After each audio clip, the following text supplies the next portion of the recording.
Republic day వేడుకల్లో లహరి సాక్షిని కలుస్తుంది కదా! సాక్షి ఇంకా అక్కడ ఉండలేక ఒకవేళ రిషి వసు లహరితో మాట్లాడడం చూస్తే తినెవరో అనుకుని తినని ఎంక్వైరీ చేస్తే నా విషయం మొత్తం తెలిసిపోతుంది.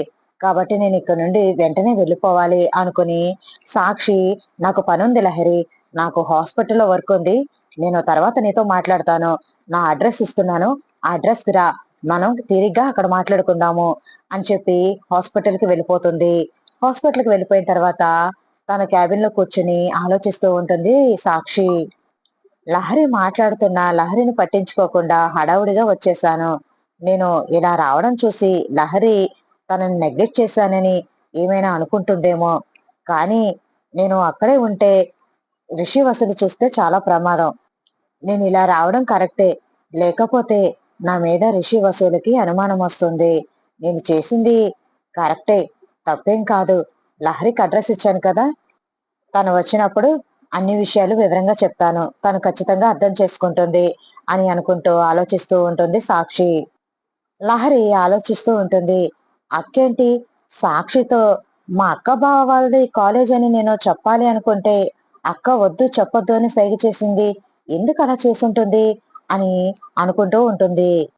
సర్లే ఇంటికి వెళ్ళిన తర్వాత మాట్లాడుకోవచ్చులే. ముందు ఈ ఫంక్షన్‌ని ఎంజాయ్ చేయాలి అనుకుంటూ లహరి తనకి తాను సర్ది చెప్పుకొని, ఇంకా ఫంక్షన్‌ని చూస్తూ ఉంటుంది. రిపబ్లిక్ డే వేడుకలు చాలా ఘనంగా నిర్వహిస్తారు కాలేజ్‌లో. హాస్పిటల్ నుంచి స్టాఫ్ కూడా వస్తారు కాబట్టి వాళ్ళు కూడా చాలా బాగా ఎంజాయ్ చేస్తారు. ప్రోగ్రామ్ అయిపోయిన తర్వాత మినిస్టర్ గారు వెళ్ళిపోతుంటే, ఇంకా రిషి, వసు, జగతి, మహేంద్ర కూడా కారు వరకు వెళ్లి ఆయన్ని సాగనంపుతారు. కాలేజ్‌లో ప్రోగ్రామ్ బాగా జరిగినందుకు సంతోషంగా ఇంటికి బయలుదేరతారు. ఫంక్షన్ అయిపోయి ఇంటికొచ్చేసిన తర్వాత లహరి వసుతో, "అక్క, సాక్షి మీ హాస్పిటల్‌లో వర్క్ చేయడం ఏంటి? సాక్షి మీకు ముందే తెలుసా? నాకేమీ అర్థం కావట్లేదు. సాక్షి ఇక్కడ వర్క్ చేయడం ఏంటి?" అని అంటుంది అయోమయంగా. "ముందు ఈ విషయం చెప్పు. అసలు సాక్షి నీకెలా పరిచయం?" అని అంటుంది వసు. "ఎలా ఏంటక్కా? మేమిద్దరం ఫారిన్‌లో చదువుకునేటప్పుడు క్లాస్‌మేట్స్. అంతేకాదు ఒకే రూమ్‌లో ఉండేవాళ్ళం. సాక్షి నాకు బాగా క్లోజు" అని చెప్తుంది లహరి. "అవునా? బాగా క్లోజ్ అంటే అన్ని విషయాలు షేర్ చేసుకునేవాళ్ళా?" అని అంటుంది వసు. "చదువుకునేటప్పుడు అన్ని విషయాలు షేర్ చేసుకునేదక్క.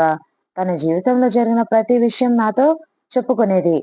కానీ తర్వాత స్టడీస్ పూర్తయిపోయిన తర్వాత తను ఇండియా వచ్చేసింది. నేనక్కడే జాబ్ చూసుకుని జాబ్‌లో సెటిల్ అయిపోయాను. తను ఇండియా వచ్చిన తర్వాత కొన్నాళ్ళు ఇక్కడే ఉంది. తర్వాత మళ్ళీ ఫారిన్ వచ్చింది. నేను జాబ్‌లో జాయిన్ అయ్యాను కదా! నా దగ్గరికి వచ్చి మా ఆఫీస్‌లో ఏదైనా జాబ్ చూడమంది. సరే జాబ్ చూస్తాను అన్నా.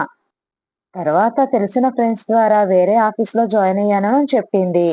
తర్వాత నా దగ్గర నుండి వేరే చోటకి షిఫ్ట్ అయిపోయింది. అప్పుడప్పుడు ఫోన్ చేస్తూ ఉండేది. ఫోన్‌లో మాట్లాడుకుంటూనే ఉండేవాళ్ళము. కానీ తను ఇండియా వస్తున్నాననే విషయం నాకస్సలు చెప్పలేదు. తనెప్పుడొచ్చిందో నాకస్సలు తెలీదు" అని అంటుంది లహరి. "మీ ఇద్దరు క్లోజ్ ఫ్రెండ్స్ కదా! తనకి సంబంధించిన విషయాలు నీతో చెప్పే ఉంటుంది కదా! ఏమైనా చెప్పిందా? ఏమైనా చెప్పుంటే నాతో షేర్ చేస్తావా?" అని అంటుంది వసు. "హా! తనకి ఎంగేజ్‌మెంట్‌కి బ్రేకప్ అయిందని చెప్పింది. స్టడీస్ కోసం ఎంగేజ్‌మెంట్ బ్రేకప్ చేసుకొని ఫారిన్ వచ్చేసానని చెప్పింది. అంతేకాదు కొన్నాళ్ళు బాగానే ఉంది. స్టడీస్ అయిపోయిన వెంటనే ఇండియాకి వెళ్తున్నాను. తెగిపోయింది అనుకున్న బంధాన్ని ఎలా అయినా ఒప్పించి పెళ్లి చేసుకొని మళ్ళీ ఫారినొస్తాను అని చెప్పింది. తర్వాత ఒట్టిగానే వచ్చింది. ఏం జరిగింది అని అడిగితే తను వేరే అతన్ని లవ్ చేసాడంట. ఎంత ప్రయత్నించినా వర్కౌట్ కాలేదు. నా స్థానాన్ని వేరే అమ్మాయికిచ్చేశాడు అని చెప్పింది అని అంటుంది లహరి. అవునా? ఇంకేం చెప్పింది? అని అంటుంది వసు ఆతృతగా. పాపం చాలా ఫ్రస్ట్రేట్ అయింది. కోపంలో ఏవేవో మాట్లాడేసింది. తన పైన ఎలా అయినా పగ తీర్చుకోవాలి. తనకు దక్కని అతను ఎవరికీ దక్కడానికి వీల్లేదు. తనని సుఖంగా ఉండనివ్వను అని ఆవేశంలో ఏవేవో చెప్పింది అని అంటుంది లహరి. అవునా! అలా అందా? అని అంటుంది వసు. హా! తను బాధలో ఉంది కదా! ఏదో ఫ్రస్ట్రేషన్‌లో అలా మాట్లాడుతుందిలే అనుకున్నాను. నిజానికి అంత సీన్ లేదులే అక్క సాక్షికి అని అంటుంది లహరి. సాక్షి అసలు రూపం నీకు తెలియదు లహరి. సాక్షిని అంత తేలిగ్గా అంచనా వేయొద్దు అని అంటుంది వసు. లహరి వసు వంక ఆశ్చర్యంగా చూస్తూ, అదేంటక్క, నీకెలా తెలుసు సాక్షి గురించి, అలా అంటున్నావేంటి అని అంటుంది. సాక్షి నీకు ఫ్రెండ్ గా మాత్రమే తెలుసు, తనలో ఉన్న మరో మనిషి నాకు మాత్రమే తెలుసు అని అంటుంది వసు. అదేంటక్క, నాకేం అర్థం కావట్లేదు అని అంటుంది లహరి అయోమయంగా. వసు నవ్వుతూ, నీకు అర్థం కాకపోవడానికి ఏముంది, సాక్షి బ్రేకప్ అయిందని చెప్పింది కదా, ఆ బ్రేకప్ అయింది ఎవరితో తెలుసా, నీ బావతోనే అని అంటుంది. లహరికి దిమ్మ తిరిగిపోతుంది. ఏంటక్క నువ్వనేది, అంటే సాక్షి ఎంగేజ్మెంట్ బ్రేకప్ చేసుకున్నది బావతోనా, రిషి బావతోనా అని అంటుంది. అవును, తను ఫారిన్ నుండి వచ్చిన తర్వాత మీ బావగారు నాతో క్లోజ్ గా ఉంటున్నారని మా ఇద్దరి మధ్య చాలా చేసిందిలే, అవన్నీ నీకు చెప్పడం కుదరదు కానీ తను చాలా ప్రయత్నాలు చేసింది, మీ బావని సొంతం చేసుకోవాలని చాలా ప్లాన్లు వేసింది, కానీ అవేమీ మీ బావ ముందు పనిచేయలేదు. చివరికి బెదిరించి మీ బావని ఎలా అయినా పెళ్లి చేసుకోవాలి అనుకుంది, కానీ ఆ అస్త్రం కూడా పనిచేయలేదు అని అంటుంది వసు. ఏంటక్క నువ్వు చెప్పేది, నువ్వు చెప్పింది వింటుంటే సాక్షి ఇన్ని చేసిందా అని చాలా ఆశ్చర్యంగా అనిపిస్తుంది. సాక్షిలో ఇంత రాక్షసత్వం ఉందా, నేను నమ్మలేకపోతున్నాను అని అంటుంది లహరి. సర్లే, అవన్నీ అయిపోయాయి కదా అని అంటుంది వసు. అది కాదక్క, ఈ కాలేజ్ మా అక్క బావ వాళ్ళదే అని చెప్పబోతూ ఉంటే నువ్వు చెప్పొద్దు అని ఎందుకు సైగ చేసావు అని అంటుంది లహరి. అదా, నువ్వు మా ఇద్దరికి చాలా దగ్గర బంధువు అని తెలిస్తే సాక్షి జాగ్రత్త పడుతుంది, తనకు సంబంధించిన విషయాలేమీ నీతో చెప్పదు, అందుకే తెలియకుండా ఉంటేనే బెటర్ అనిపించింది, అందుకే చెప్పొద్దు అని చెప్పాను అని అంటుంది వసు. ఓ, అది కూడా నిజమేనక్క అని అంటుంది లహరి. అయినా సాక్షి ఇన్ని చేసిందని చెప్పారు కదా, మరి అలాంటి సాక్షికి మీ హాస్పిటల్లో మళ్ళీ ఎందుకు జాబ్ ఇచ్చారు అని అంటుంది లహరి. మీ బావకి అస్సలు ఇష్టం లేదు, నేనే పట్టుబట్టి సాక్షికి జాబు ఇచ్చేలా చేశాను అని అంటుంది వాసు. ఎందుకక్క అలా చేశావు, శత్రువుని పక్కన పెట్టుకోవడం అంటే దానికి మించిన వెర్రితనం ఇంకొకటి ఉండదు, నువ్వు అవకాశాన్ని సాక్షికి చేసేదిలో అప్పచెప్తున్నావేమో అనిపిస్తుంది అని అంటుంది లహరి. అలా ఏం కాదులే, సాక్షికి ఆ జాబ్ ఇవ్వడం చాలా అత్యవసరం, ఒక పేషెంట్ కి ఫారిన్ లో మాత్రమే దొరికే ఇంజెక్షన్ ఇప్పించాలి, అది చాలా ఖర్చుతో కూడుకున్న పని, దానికి స్పాన్సర్స్ కూడా కావాలి, వాళ్ళు చాలా పేదవాళ్ళు, వాళ్ళు డబ్బులు పెట్టుకోలేరు, అందుకే సాక్షికి వాళ్ళ హస్బెండ్ ఫ్రెండ్స్ ద్వారా స్పాన్సర్షిప్ ఇప్పిస్తానని చెప్పింది, అందుకే ఈ డీల్ కి ఒప్పుకొని తనకి పార్ట్నర్షిప్ ఇచ్చాము అని అంటుంది వాసు. ఏంటి, సాక్షి హస్బెండా అని అంటుంది ఆశ్చర్యపోతూ లహరి.